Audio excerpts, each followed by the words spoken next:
안녕하세요. 형광펜 성경과 함께하는 성경 공부, 오늘은 시편 91편입니다. 지존자의 은밀한 곳에 거하는 자는 전능하신 자의 그늘 아래 거하리로다. 이 하나님의 그늘 아래 거한다라는 게 날개 밑에 피한다라는 걸로 나오고 있거든요. 그래서 이 은밀하다라는 그런 단어를 사용한 것 같아요. 하나님께서 완전히 보호하고 있는 그런 상태를 말하는데, 예수님께서도 이런 얘기를 한번 하신 적이 있습니다. 마태복음을 보면은 암탉이 그 새끼를 날개 아래 모음같이 내가 너의 자녀를 모으려고 한 일이 몇 번이냐라고 예수님께서 말하신 적이 있는데요. 하나님께서는 자기를 의지하는 자들을 정말 날개 아래 보호하는 것처럼 보호해 주신 적이 굉장히 많습니다. 내가 여호와를 가리켜 말하기를 저는 나의 피난처시요 나의 요새요 나의 의뢰하는 하나님이라 하리니 이는 저가 너를 새 사냥꾼의 올무에서와 극한 연병에서 건지실 것임이라. 연병이라는 것은 전염병을 말합니다. 과거에는 참 전염병이 무서운 거였거든요. 이런 두려운 환경이라든지 극한 것에서 너희를 건져낼 것이다. 저가 너를 그 깃으로 덮으리니, 이거 깃도 그 날개 깃 그런 것을 표현하는 겁니다. 네가 그 날개 아래 피하리로다. 그의 진실함은 방패와 손방패가 되나니. 여기서의 방패는 큰 방패 그런 걸 말하고요. 손방패는 조금 작은 방패. 그래서 하나님께서 너를 보호하신다. 너는 밤에 놀래는 것 아니면은 낮에 흐르는 살이라는 것은 화살을 말합니다. 흑암 중에 행하는 전염병, 백주에 황폐케 하는 파멸을 두려워하지 아니하리로다. 천인이 너의 곁에서 만인이 너의 우편에 엎드러지나 이 재앙이 너에게 가까이 못하리로다. 주변에 수많은 사람들이 다 엎드려지고 있어도 하나님께서 보호하시면은 그 날개 아래 피하게 되면은 하나님께서 방패가 되어 주시기 때문에, 보호하시기 때문에 어떤 것도 이런 재앙들 같은 것이 가까이 할 수가 없는 거죠. 오직 네가 보게 되는 것은 악인들이 복수당하고 보응받는 것, 그것을 네가 보리로다. 너가 말하기를 여호와는 나의 피난처시라 하고 지존자를 거처를 삼았으므로 화가 너에게 미치지 못하고 재앙이 너의 장막에 가까이 오지 못하리니 저가 너를 위해서 사자를 명하사. 이 사자라는 것은 천사들을 말합니다. 너의 모든 길에 너를 지키게 하심이라. 저희가 그 손으로 너를 붙들어 발이 돌에 부딪히지 않게 하리로다. 이거요, 그 예수님이 시험 받으실 때 40일 동안 금식하고 그럴 때 사탄이 와가지고 세 가지 시험을 하지 않습니까? 그때 했던 말 중에 하나예요. 누가복음을 보면은 누가복음 4장 10절에서 이제 그 네가 만일 하나님의 아들이거든 여기서 뛰어내려라 기억드렸을 때 하나님이 너를 위해서 사자들을 명하사 너를 지키게 하시리라.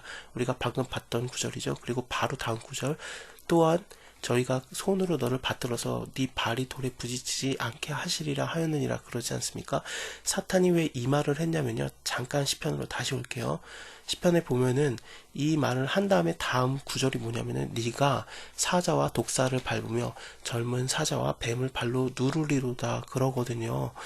이게 창세기 3장을 보면은 아담이 죄를 진 다음에 하나님께서 이제 뱀에게 제일 먼저 저주를 주시는데, 그때 말하신 게 뭐냐면 내가 너로 여자와 원수가 되게 하고 너의 후손도 여자의 후손과 원수가 되게 하리니 여자의 후손은 너의 머리를 상하게 할 것이다. 그래서 뱀의 머리를 그 상하게 하는 그런 존재로 메시아가 온다라는 얘기를 했어요.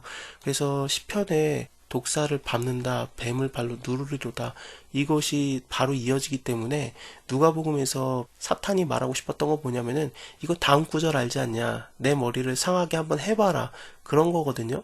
물론 예수님께서 얼마든지 그럴 수 있지만, 하지만 사탄의 말을 따라가는 것은 안 되죠. 하나님의 말씀을 쫓아야 되는 게 하나님의 아들이지 왜 사탄의 말을 따라갑니까? 그거는 선악과 먹게 할 때도 그렇게 하나님 말씀 쫓지 못하고 사탄 말 쫓게 하더니 예수님한테도 굉장히 비슷한 걸로 이렇게 시험을 걸었던 겁니다. 예수님께서 뭐라고 하십니까?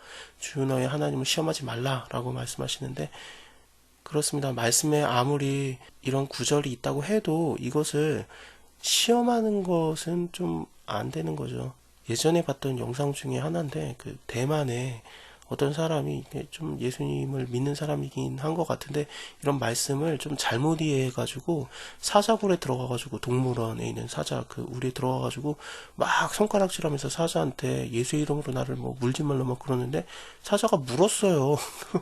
그 시험하는 거예요. 왜 그런 걸 합니까? 이 말씀은 네가 한번 해봐라 라고 준 게 아니라 이게 하나님을 사랑하고 하나님 가라사대 저가 나를 사랑하였다, 이렇게 하나님께 매달려 있다 그런 뜻이거든요. 이 사랑한다가 하나님께 매달려 있으면은 그럼 하나님께서 건져주는 거지, 굳이 뭐 하나님께 매달리지도 않고 막 자기가 무슨 능력이 있느냐 막 그런 사자에게 가가지고 나 물지 말라, 예수 이름으로 명하노니 물지 말라, 그렇게 할 필요 없는 겁니다. 예수님께서도 뛰어내리지 않아요. 얼마든지 이런 구절이 있고 진짜로 할 수 있지만, 하지만 사탄의 말을 쫓는 게 아니라 하나님의 말씀을 쫓아서 그때는 금식하시고 시험 받는 게 그게 순종이기 때문에 그렇습니다.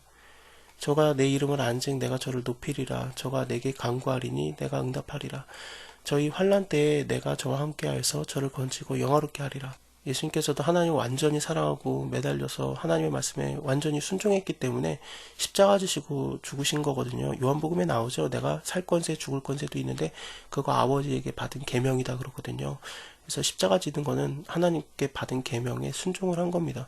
그러면은 하나님께서 예수님을 지극히 높이시고 그 다음에 예수님을 영화롭게 하는 거거든요. 부활을 하시고요. 그리고 또 하나님의 보좌 우편에 앉아 계시는 거 아니겠습니까? 그렇습니다. 그렇게 하나님을 따르는 거지. 사자 우리 들어가고 막 독사 막 밟고 막 그러는 거, 그거는 그 자기가 영화롭게 되려고 하는 거지 하나님께 매달리는 거는 아닙니다. 내가 장수함으로 저를 만족해 하며 나의 구원으로 보이리라 하시도다. 자, 오늘은 여기까지 보고요. 다음 시편은 하나님의 그런 행하신 일들을 기억하는 그런 찬양입니다. 감사합니다. 다음에 뵐게요.